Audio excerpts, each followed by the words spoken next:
Welcome to Dialysis Nurses Supporting Nurses, and today we're going to talk about the dialysis machine. To be honest, I have not done a lot of videos on the machine. I don't know why. Like, the machine is a pretty important part of dialysis, so let's talk about it today. Let's talk about the dialysis machine, more specifically, what to do when the machine breaks down or when a machine has to be removed from service. From my experience, there are like 3 main reasons why a machine has to be removed from service. Number 1, every month we have to do cultures, LALs on the machines to make sure that they're safe for dialysis, to make sure that they're clean and we're not like using dirty machines on dialysis patients. So if those levels come back high, we have to pull that machine until we get levels that are within the like allowed range. Simple. We'll keep that simple. Number 2, if somebody codes on the machine, we need to pull the machine. And some of it, at first I was like, really, we do? Like, oh, the patient coded on the machine. What if the machine caused the code? We need to rule that out. We need to rule that out. So we will pull the machine, notify Biomed that there was a code on the machine, and we'll follow the policy. A lot of times we need to send the dialysate to lab, and so it can tell us what like the potassium and calcium level and sodium levels were in the dialysate to make sure that the dialysate did not cause the code. Because what if it did? You know, we don't want to use that on another patient. It's never been the case from my experience, but it's an important thing to rule out every single time there's a code. So that's reason number 2. Reason number 3 is machine malfunction. Okay, those 3 reasons aren't so bad, and they really aren't, but they can still be frustrating, especially when you only have a certain amount of machines and one gets removed from service because of cultures, or another one gets removed from service because it's broken down. And not every facility has like Biomed living at their facility. Sometimes they have to be flown in, sometimes they're like regional, they have to drive from a ways away. A ways away. That's a Wisconsin term. Oh, I'm just a ways away. Anyway, I'm getting off topic. A machine breaks down. As far as a machine breakdown, the best case scenario, my favorite machine breakdown is when it happens during the setup, during the safety checks. The machine's going through the safety checks and one of the safety checks fails, and it shows you what safety check failed. You write it down or you take a picture of it, you pull the machine, you let Biomed know, and they'll know exactly what to do with that malfunction. That's best case scenario.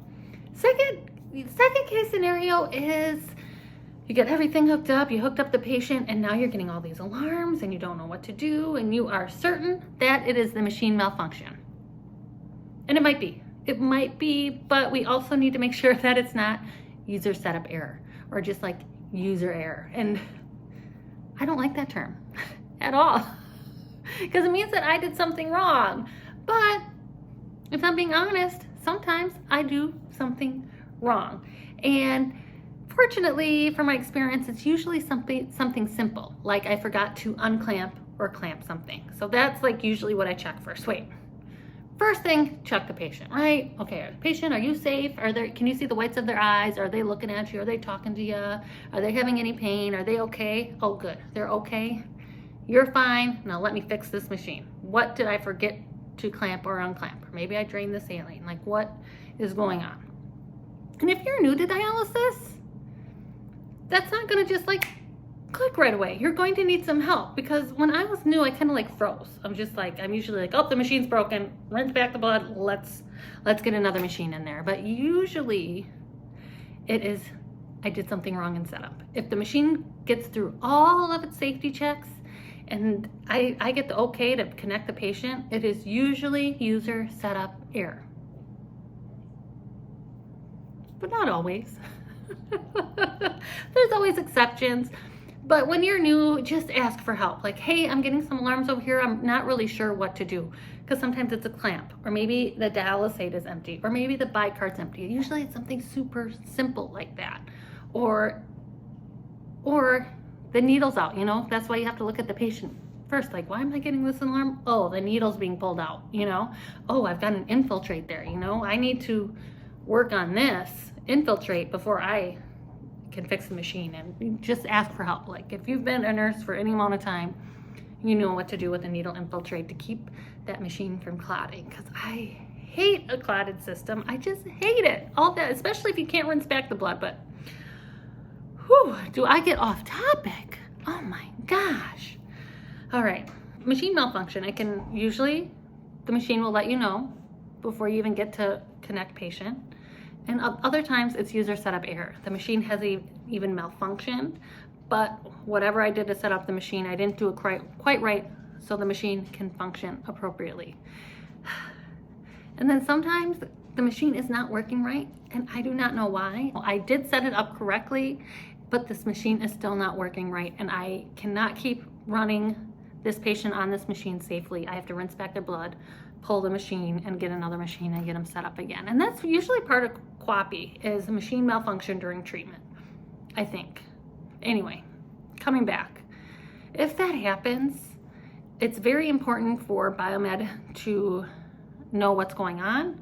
I suggest taking a video, and taking like a longer video too, and just writing down what happened, because it's very important to them that they're able to recreate the problem, do an intervention, and then show that the problem was solved. They have a really hard time thinking that it's machine error if they can't recreate the error. It is tough when that happens. It does not happen often, but when that does happen, know that you are not alone. Notify your manager, notify biomed, share what is going on, and everyone will have a solution. Everyone will give you options on how to fix it and what to do. Because the truth of the matter is, some facilities are so spoiled. I didn't realize I was spoiled when I was spoiled. Some facilities have biomed in-house. You're just like, call them up, say, hey, what's up? Machine problem, come look at it. Or it's like, hey, like, will you come check out this error while they're on the machine so they can see what's going on, and then they're gonna trust you that it is machine error. Because kind of like cardiology and nephrology, kind of like butt heads, sometimes that can happen with nursing and biomed, where biomed says it's user setup error and dialysis nursing says it's machine error. It's just part of life, and nobody's at fault for that. It's just part of it. It's just part of dialysis. Machine malfunction is part of dialysis. That's not easy for me to say. I don't want to like tell you that, but that's just part of the day. These machines get used a lot, and sometimes things wear out, and that's why there's all those safety checks. To recap, machine malfunction is a part of dialysis, and so is user setup error. You know, I have to make every mistake at least once before I like remember to do it. Like, I don't know how many bags of saline I've drained, okay? I know I'm not alone there. Or how many clamps I forgot to unclamp, or I don't know. There's so many things that I can forget to do, but then you forget, and then you remember, and then you forget, and then you remember. Thank you everyone so much for watching. Please like and subscribe.